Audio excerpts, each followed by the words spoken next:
Right, welcome back. This is the third series in the videos that we have created on how to account for a law firm. If you haven't watched our first series, you can watch that so that you follow.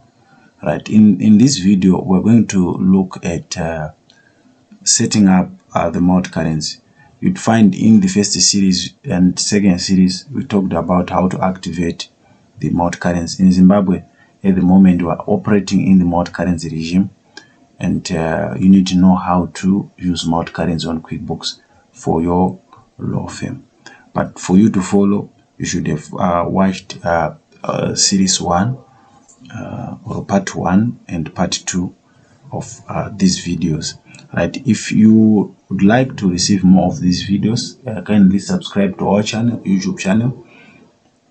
If there is anything that you want us to do to further help you in your career, comment in the comment sections, like this video so that we keep on producing more of this material to equip and make sure that the account profession is furthered in a practical way. So without taking much of your time, I would like to now look at how to further customize and set up the mount currency. Series 1, Series 2, we activated mount currency. Series 3, we now want to look at how to further set it up. Now, for us to do that, first we have to click on lists. Right, when we click on lists, we then come to currency lists. Right, it will bring up this window. Just have to enlarge this window. So on this window, you would find we've got all the currencies of the world, from the Afghan currency, which has got that code, up to, if you were to scroll down, just scroll down all the currencies, right, up to the Zimbabwe dollar. So Zimbabwe dollar has got that currency, it's got that symbol ZWD. At the moment, we are using symbol ZWL. So this is the last currency that we have. Now on this list, you need to know if a currency has got this this X that you can see, it means that currency is inactive. It's inactive. It's not active, right? So if it doesn't have a star like this Australian dollar, it means it's active. In other words, you can use it, right? This one, if it has got an X like this, it means it's inactive and we can't use it. So if you wanted to use like the Afghan, this Afghan currency, it means we just have to click there and take off the tick. This currency becomes active. Right, so in this window you'd find we are viewing all the currencies, whether they are active or not active. But if we wanted to just see those currencies which are active, we just have to come down here and remove this tick on include inactive currency. So we just have to remove that tick. When you remove the tick against include inactive, you'd find the currencies which come up here in this window are those currencies which are active, right? But you'd find again among these currencies, like in Zimbabwe, some of these currencies we don't use them, like the Afghan, the Australian dollar, of course the British pound, you may use it here and there, but not that much.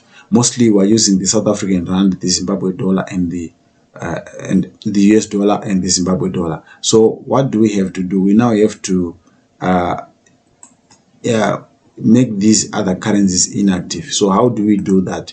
We right click on a particular currency, then we say make currency inactive. We right click on the Australian dollar, then we make it inactive. We continue on the British pound, we right click on it, make it inactive. Canadian dollar, we continue, make it inactive. Euro, we right click again, make it inactive. Japanese yen, we right click, make it inactive. The New Zealand dollar, we right click on it, then make it inactive. So we now remain with the South African rand and the US dollar. But you'd find we have the Zimbabwe dollar, which is not here. So what are we going to do to bring the Zimbabwe dollar? We'll again retick on include inactive, because we just basically want to see all the currencies. Then we will scroll down here, because the Zimbabwe dollar is the last currency. Then we come here, we take off this X, right? By taking off the X, you find the Zimbabwe dollar is now active. But as I said, we'd want to see those active currencies without running through this huge list. And for us to do that, we'll come again back here and remove this tick. Now we'll remain with those currencies which are active, which is the South African rand, the US dollar, and the Zimbabwean dollar. So those are the three currencies mostly used in Zimbabwe, and we're going to be working with those currencies. All right. As you remember from series 1 and series 2, we selected the US dollar as our home currency. Home currency meaning to say it's our base currency, it's our reporting currency, it's our main currency, so to say.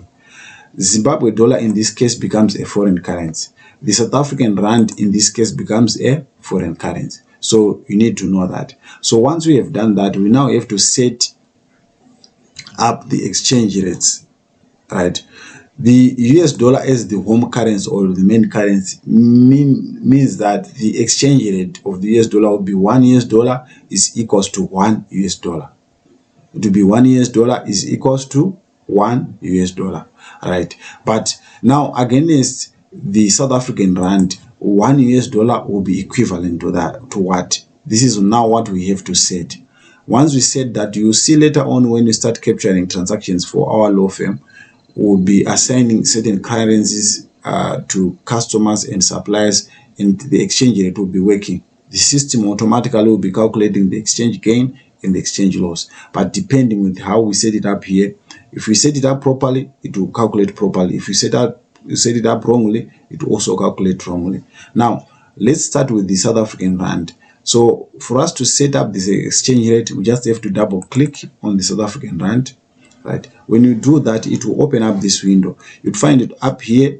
It will be the currency name and the current code will be grayed out, because you don't have to change that. And then this format is still okay. Then on this side, it will give us an option to select the date on which we want to set the currency. So like in this case, we just select that date. So here, date as it this. Then here now we're putting in the exchange rate. Our main currency is the US dollar. So what we are putting here is the equivalence in South African rands, right? $1. What is the equivalence of $1 in South African rands? It's at the moment 17 rands 50 cents, right? So basically, you can set this day by day. If there is a fluctuation, you can go day by day and set the exchange rate. Once you have set the exchange rate, you then click on OK. So for today, the exchange rate is set. If it changes tomorrow, we just come back again, double click, right? Select the date, right? And come here, input the new exchange rate. If it is the same, we could just leave it as it is. If the exchange rate is not fluctuating from day to day, you can just set it up here and you leave it as it is. But if there is a change, you just come back, select the date, then set up the exchange rate. Now let's look at the Zimbabwe dollar. We just have to double click again, right? Set up, select the date that we are setting up. Then what is the equivalence at interbank? We could probably put 850, right? If it changes, like the Zimbabwe dollar changes from time to time, so you find from day to day you may have to be changing the exchange rate. We're just using the official. You can use the market rate depending on the nature of your business.